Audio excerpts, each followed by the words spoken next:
In this video, I want to take you guys through Final Fantasy XIV's awesome free trial update. Look, you can call this a free trial. I essentially call this a free game at this point because you can do so much into Final Fantasy XIV. You can put so much time into it without dropping a dime, so that is super cool to see. It was already a pretty nice free trial, however, it was relatively limited.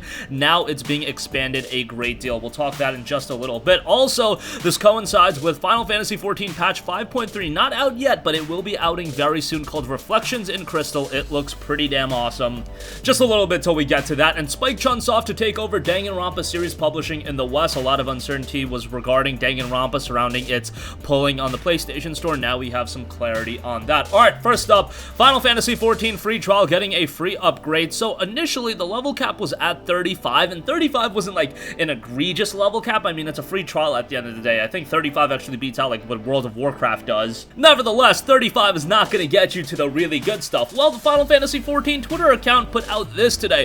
The FF14 free trial is being expanded to include level cap raised to 60. That is a huge bump up. Bear in mind that the original game's level cap was 50, so they are literally exceeding the level cap past the initial cap. Heaven's Ward through patch 3.56 is also included. That is awesome. You literally get expansion content now. Super cool to see that. You got Dark Knight, Astrologian, and another, you got some new classes, and you got a Realm Reborn Starter Edition owners are also being upgraded with the above, so that is super cool to get all of that content. Now, it should be noted that a lot of the great content like Stormblood and things like that, you're still gonna have to pay money for those, and I would say that's where this game gets like exceedingly great as an MMORPG.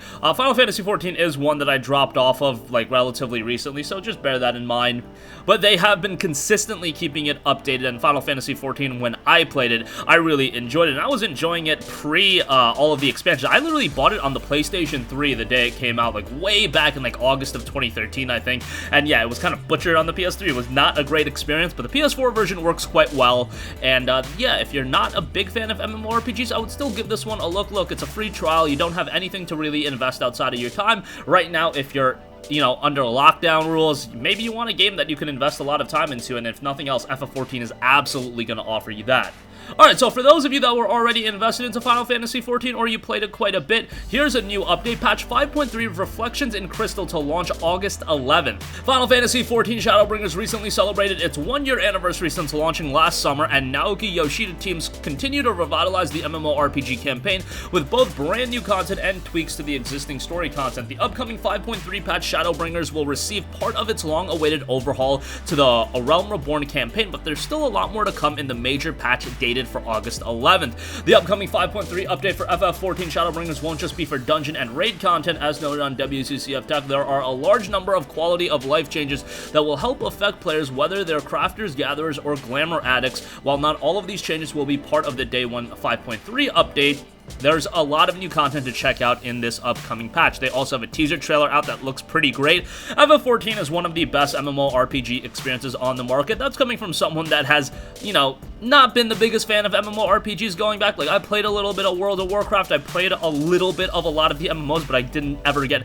super invested to the point where, I dunked in thousands upon thousands of hours, and I know a lot of people where thousands upon thousands of hours to them in an MMO is just scratching the surface. With Final Fantasy XIV, I definitely invested more time than my typical MMO gaming experience. When you play an MMO, you kind of get so fixated on that one game for so long, and I like to be bouncing around and playing all the new releases, so MMOs is just something that has kind of passed me by the wayside, but FF14 is one that I really enjoyed, and I don't even think you have to be a Final Fantasy fan. Look, the music is great, and it harkens back to Final Fantasy, and you can enjoy a lot of the aesthetic and presentation elements, but if you're just looking for a quality MMORPG, fundamentally, Final Fantasy XIV is a really well-made game, and really, this is the standard bearer of a game being absolutely dog and going into complete rework phase and becoming something incredibly compelling. I mean, you compare Final Fantasy XIV, that initial product, to what Final Fantasy XIV Realm Reborn has become, it is legitimately a phenomenal MMORPG, and if you said that, 10 years ago or whenever FF14 initially came out, people would literally think you were on crack or something. But here we are in 2020, FF14 is one of the most popular MMOs on the market. Alright, lastly, do want to note, Danganronpa clarity, we got that. Spike Chunsoft is taking over Danganronpa series publishing in the West. Select Danganronpa titles will no longer be available via NIS America. Spike Chunsoft will take over publishing for Danganronpa series in the West, the company has announced. While Danganronpa is developed by Spike Chunsoft in Japan, the company did not establish a Western subsidiary until December of 2017. By that time, NIS America was already in charge of localization and publishing for the Danganronpa series in the West. When the series was ported to PC, Chunsoft handled the publishing from day one. Last week, NIS America announced that select Danganronpa titles on the PS4 will no longer be available for purchase under NIS America banner starting in late August, but did not provide any other explanation. Those games include another episode Despair Ghost for PS Vita, Trigger Happy Havoc for Vita, Danganronpa 2 Goodbye Despair for Vita, and Danganronpa V3 Killing Harmony for Vita. I guess the reason 1 and 2, the collection, is not being pulled is because maybe the collection was published by Spike Chunsoft themselves. Let me actually look that up because I actually find that rather interesting. Danganronpa collection PS4.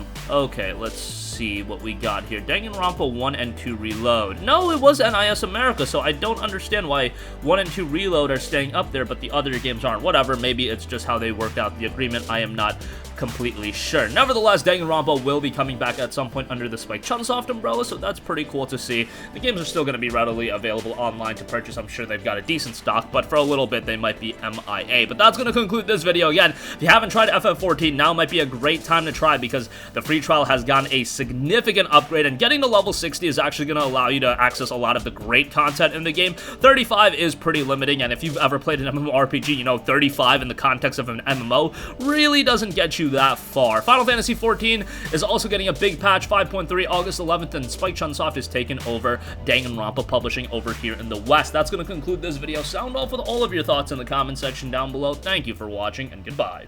Hey guys, we hope you enjoyed the video, and if you did, make sure to hit the subscribe button, and if you're already subscribed, do us a favor and hit the bell icon. This way you'll be notified whenever we post a new video. That's the best way to keep up with all of our uploads, and we usually try to upload 2 videos a day. And with the bell icon hit, you'll be notified whenever we do upload a video. As always, thanks for watching.